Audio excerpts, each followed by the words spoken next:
Perfecto, entonces vamos a arrancar con Nefro, un tema muy rentable y muy bonito.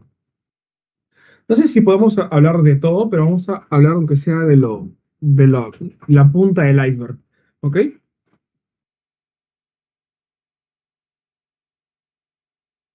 Ya,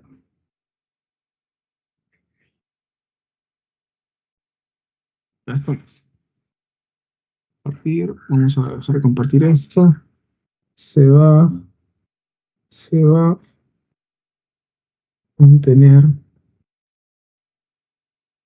¿verdad?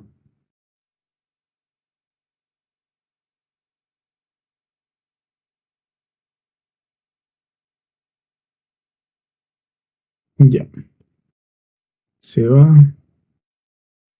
se,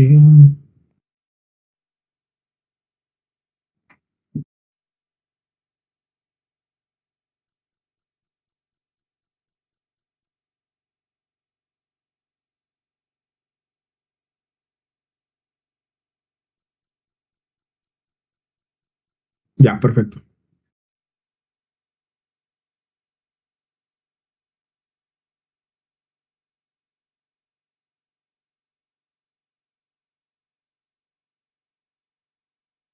Ya, me dicen si pueden ver, por favor.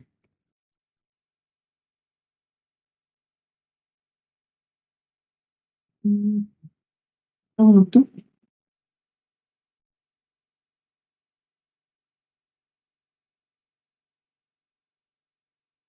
Ay, esto no es mío.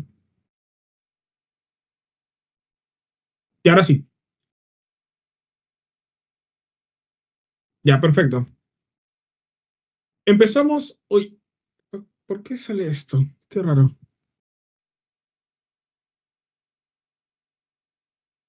¿Por qué? Esto me intento. Ya, listo. Ya, para empezar, bienvenidos al capítulo de renal, que el riñoncito, uno de los órganos más nobles que hay, realmente se sacrifica por nosotros cuando hay un insulto, cuando hay un estado de shock, por ejemplo. Pero para eso tenemos que saber para qué sirve el riñón, ¿ok? El riñón tiene cuatro funciones. La primera función es, uno, balance hidroelectrolítico. Dos, balance de estados ácido-base. Tres, eliminación de productos nitrogenados.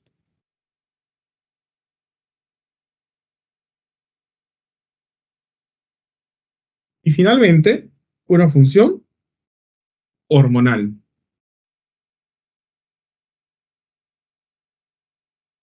¿Qué quiere decir balance hidroelectrolítico?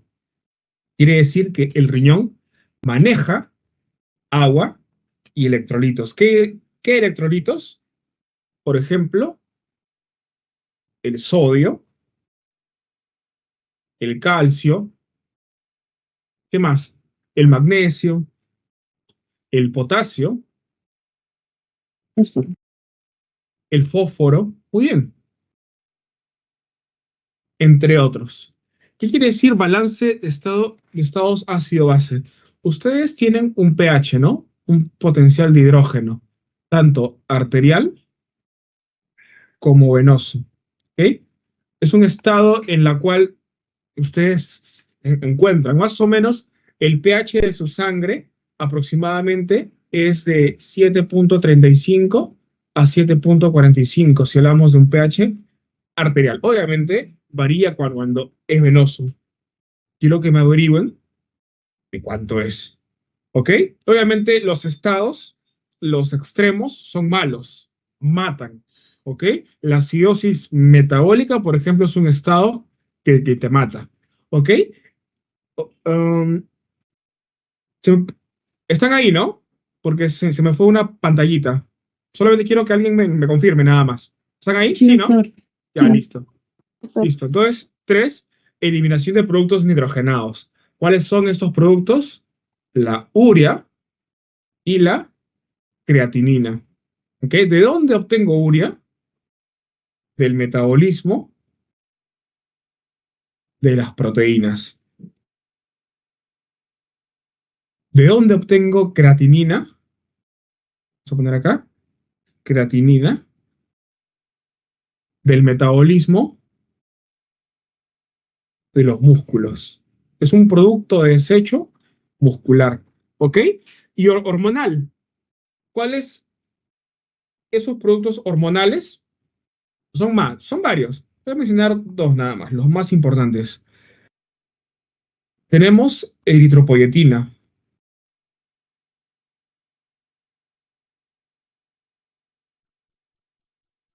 y tenemos el calcitriol o el 1,25 dihidroxi, colecalciferol. O para los amigos, la vitamina D activa. ¿Para qué me sirve la eritropoyetina? La eritropoyetina es una hormona que se sintetiza en los pericitos, ¿ok? De mi sistema peritubular, de la nefrona, y lo que va a hacer es, cuando hay estados de hipoxia, se sensan esos estados, por la cual se produce más EPO. Esta EPO puede ser producida a nivel renal o a nivel hepático, principalmente a nivel renal. ¿Para qué? ¿Con qué objetivo? Para aumentar la producción en la médula ósea de glóbulos rojos. ¿Ok? Entonces eso hace la eritropoyetina. ¿Qué hace el calcitriol?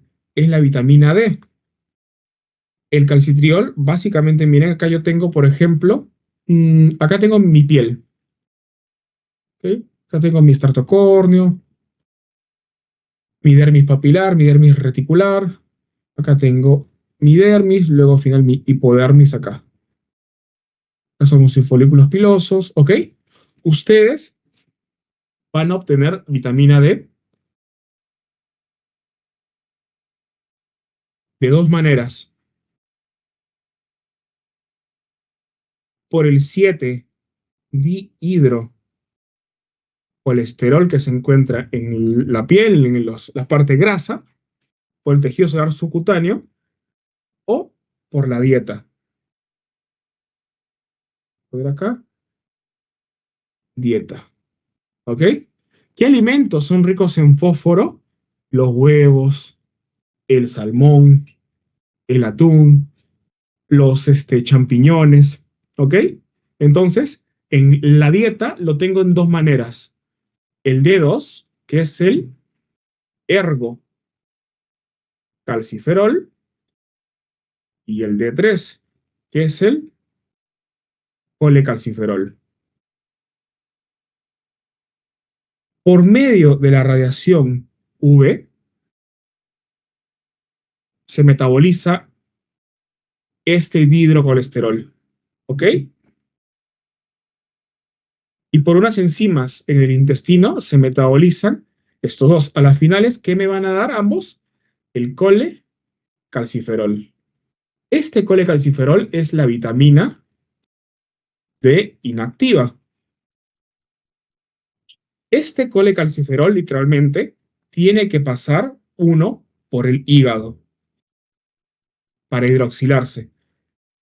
Tiene que pasar por el hígado por una enzima que se llama la 25 alfa hidroxilasa. Y esta 25 alfa hidroxilasa hepática convierte a este colecalciferol el 25 hidroxi colecalciferol. Luego se va al riñón, ahí entra el riñón por una enzima y esa es una enzima muy importante, que es la 1-alfa hidroxilasa renal. ¿Dónde está esta 1-alfa hidroxilasa? Se encuentra en túbulo contorneado distal, Distal, perdón. en túbulo contorneado proximal, pero más se encuentra en el túbulo contorneado distal. ¿Ok?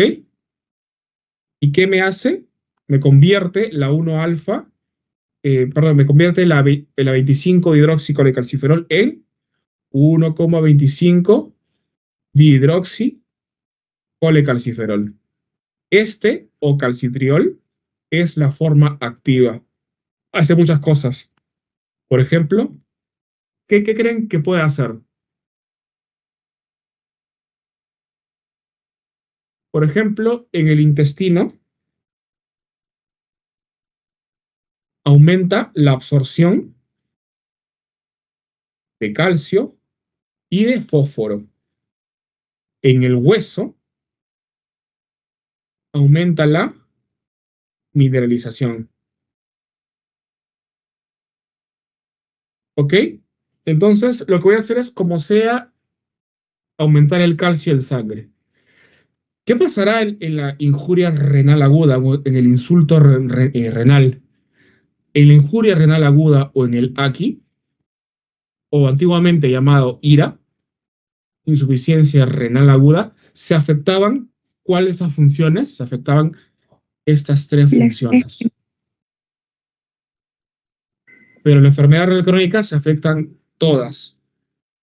¿Ok? En la enfermedad renal crónica se afecta el balance hidroelectrolítico, el balance de estado ácido-base, la eliminación de productos nitrogenados y la función hormonal. Por lo tanto, es un paciente que va a tener, uno, anemia. Al principio puede ser microcítica, pero como se hace un estado inflamatorio, se va a hacer una anemia normocrómica. Y la función hormonal se altera en el calcitriol. Por lo tanto, es un paciente que tiene hiperparatiroidismo secundario. ¿Por qué es esto? Lo que pasa es que el riñón, esto lo voy a explicar acá. Ya. El riñón tiene, la nefrona puede hacer cuatro cosas. Puede, uno, filtrar. Puede, dos, reabsorber, que quiere decir que los solutos pasan del túbulo a los vasos sanguíneos.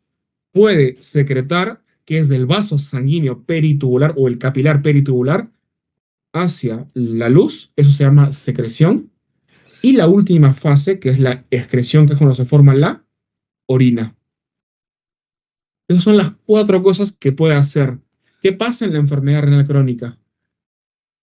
Es un estado en el cual el glomérulo, que es, ustedes lo han visto en estructura y función 2, el glomérulo, que literalmente tiene unos capilares fenestrados sin diafragma, se esclerosa, se llena de colágeno. Por lo tanto, esas funciones se van deteriorando poco a poco, pero la principal que se afecta más es esta. Todas se van a afectar al final, pero la que se afecta al principio es la filtración. Realmente no puede filtrar nada, se queda más tiempo. ¿Y qué cosas? Por ejemplo, el calcio y el fósforo o el fosfato. Se queda más tiempo en sangre. ¿Ok? Por lo tanto, cuando tengo este estado en la cual el fosfato aumenta bastante, se dispara la producción de una hormona que es la hormona convenida, que es la PTH. ¿Ok? Esta hormona PTH, ¿qué me hace? Me va, me aumenta la expresión, me aumenta la expresión de la 1-alfa hidroxilasa. Para yo tener más calcitriol. ¿Y qué estoy haciendo con el calcitriol aumentado? Haciendo que se resuelva más calcio y fosfato. ¿Qué quiere decir esto? Fósforo. Esto es un círculo vicioso. El paciente que tiene enfermedad renal crónica es un paciente que tiene anemia y tiene el fosfato aumentado. ¿Ok? ¿Qué pasará en la cirrosis hepática? En la cirrosis hepática, literalmente la 25-alfa hidroxilasa no funciona. ¿Por qué?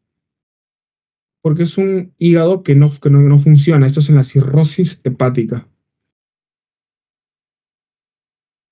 La 25-alfa hidroxilasa empieza a disminuir su función. Por lo tanto, también es un estado en la cual no puedo sintetizar calcitriol. No tengo calcitriol, está demasiado bajo.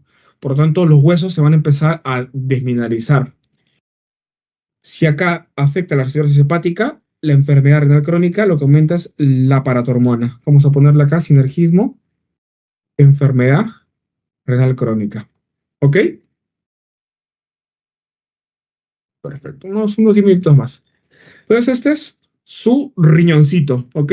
¿Cuáles son las dimensiones del riñón? Miren, entonces, esto solamente es la introducción, esto es todo lo que puedo hacer en el riñón, ¿ok?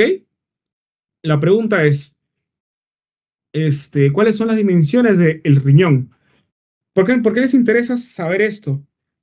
Porque cuando ustedes pidan una ecografía renal, les van a salir sus dimensiones. Y ustedes con eso van a sospechar si es una enfermedad renal crónica o es una injuria renal aguda. Ustedes saben que la longitud del riñón es más o menos de 10 a 12 centímetros, ¿ok? Más o menos saben que su anchura o su diámetro transverso 6. de 5 a 6 centímetros. Y su grosor 3. es de 2,5 a 3,5. Pero, ¿cuánto mide el parénquima renal? ¿Alguien sabe? El parénquima renal. Es esto literalmente. El parénquima renal es donde están literalmente acumulados la mayor cantidad de glomérulos. Si su parénquima renal está disminuido de tamaño, pueden pensar que es una enfermedad renal crónica. Si su parénquima está normal, podríamos estar hablando de un riñón que tiene injuria renal aguda o es un riñón totalmente normal, porque los cambios en el parénquima aparecen de manera crónica, ¿ok? ¿Alguien sabe cuánto mide el parénquima renal? 1. Más o menos, ¿no? En 1.5. promedio es, o sea, es de 1,1 8. hasta más, hasta 2 centímetros.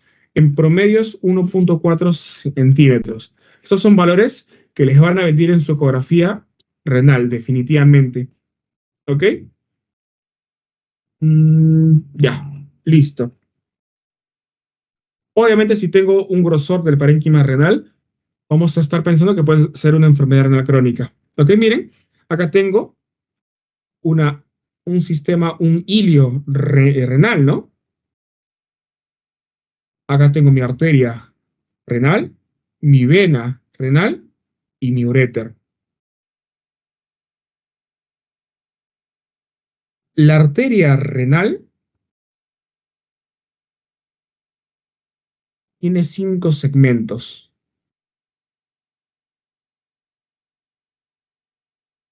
Esta arteria renal se empieza a bifurcar, ¿ok? Miren cómo mi arteria renal se convierte en arterias segmentarias. Y son 5, ¿no? ¿Cuáles son esas arterias segmentarias?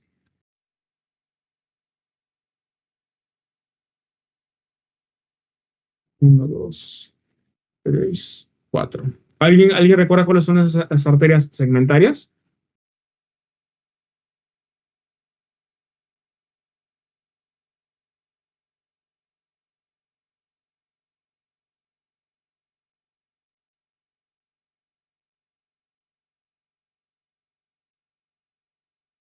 La superior o apical, Claro, muy bien. anterior superior, La también está el superior, anterior inferior o muy bien. apical. ¿Cuál más? Anterior superior, Muy bien. Antero superior, anterior inferior, antero inferior, inferior, Muy bien. La Entonces, miren, posterior también. y exacto, y la última que es la posterior. Posterior. Ya, perfecto. Entonces, miren cómo estas se hacen cinco, ¿no? Y miren cómo esas arterias segmentarias se dan por los lóbulos y se forman las interlobares. Y estas interlobares, y fue una pregunta de ustedes de estructura 2, si no me equivoco, ¿dónde están ubicadas las arterias arqueadas? Realmente, según su clave, estaban en la parte cortical. Sin embargo, yo encontré un artículo en PubMed del 2018, si no me equivoco, que esas arterias estaban en el limbo. ¿Ok? ¿Qué quiere decir esto? Que estaban entre el parénquima, o sea, esta parte, estaban entre la corteza y la médula, o sea, estaban acá. No estaban ni En la tirando unión para allá ni córtico-medular. para allá. Claro, o sea, son córtico-medulares las arterias arqueadas o arcuatas. Y esas arterias arqueadas salen, se hacen cada vez de calibre mucho menor y se forman las arterias interlobulares, que son más chiquitas. Y esas arterias interlobulares se forman la arteriola aferente que entra al glomérulo, luego se forman los capilares glomerulares, que ustedes saben que son un tipo de capilar fenestrado, sin diafragma, y finalmente se hace un ovillo, ¿no? Y sale a manera de arteriola eferente. A, que ingresa, E, que sale. Después de eso, miren cómo la arteriola eferente se va por todas partes, y se forma al final la vena interlobular, luego la vena arqueada, luego la vena interlobular, y al final se hace la vena renal. Ese es el circuito normal. Acá es el circuito resumido. ¿Ok? Eso es importantísimo, porque hay unos tumores que se pueden posicionar en algún tipo de la segmentaria, ¿ok? Entonces les va a dar algún tipo de patología, que luego lo vamos a ver en la siguiente clase, o si no, con mi grupo de fisio el día lunes, ¿ok? Y miren, acá tenemos dos tipos. Ustedes saben que la nefrona es la unidad funcional, estructural del riñón. El del cerebro es la neurona. Acá en el riñón tenemos la unidad funcional estructural que son las nefronas corticales y yuxtamedulares. ¿Qué quiere decir? Que las nefronas corticales nunca llegan a médula, solamente llegan hasta la corteza. En cambio, las nefronas yuxtamedulares vienen como llegan de médula externa, o sea, corteza, médula externa y médula interna. ¿Ok? Estas nunca llegan a tocar a la médula interna, las nefronas corticales. ¿Ok? Miren, esto es un mapita de cómo se vería un corte histológico. Miren, esas son mis arterias segmentarias. ¿Ok? Estas son mis arterias interlobares. Estas son mis arterias arqueadas. Y esas que son las más chiquitas son mis arterias inter, ¿cómo se llama? Interlobulares.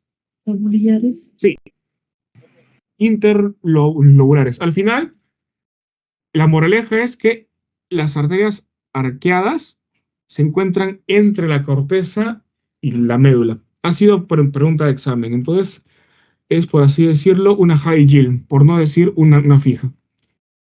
¿Ok? Mira, esa es la estructura de un glomérulo. ¿Ok?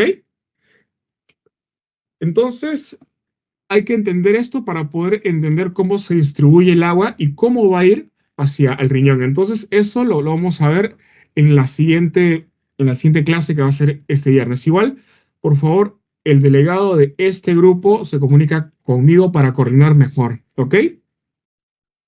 Hasta ahí, ¿alguna pregunta? ¿Todo bien, no?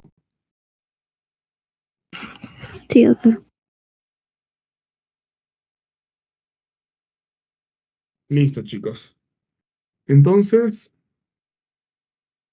a ver, necesito que por favor Prendan sus cámaras, tomamos screenshot, se lo enviamos a la Magister Nieves, le agradecemos a la Magister Nieves y finalizamos la clase, ¿ok? Por favor, prendan sus cámaras, solamente es para tomar screenshot, nada más. Ya después de esto pueden hacer otras actividades.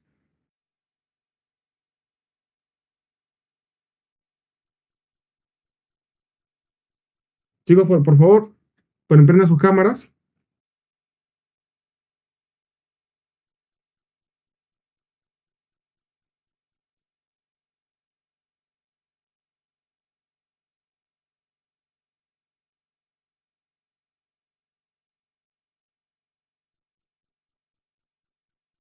Wow, son bastantes. La mayoría está con su cámara, está prendiéndola.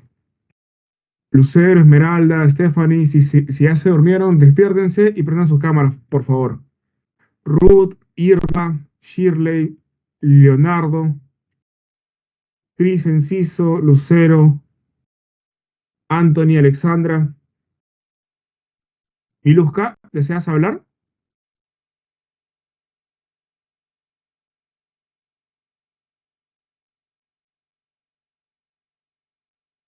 Ya, a ver, quédense ahí. Voy a tomar. Ay, creo que ya me aceptó.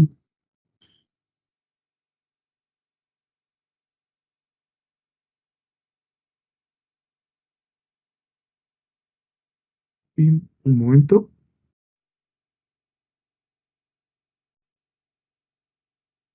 Yes.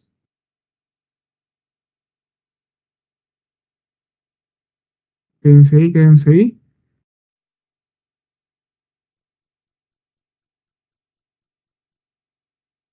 Dos me falta.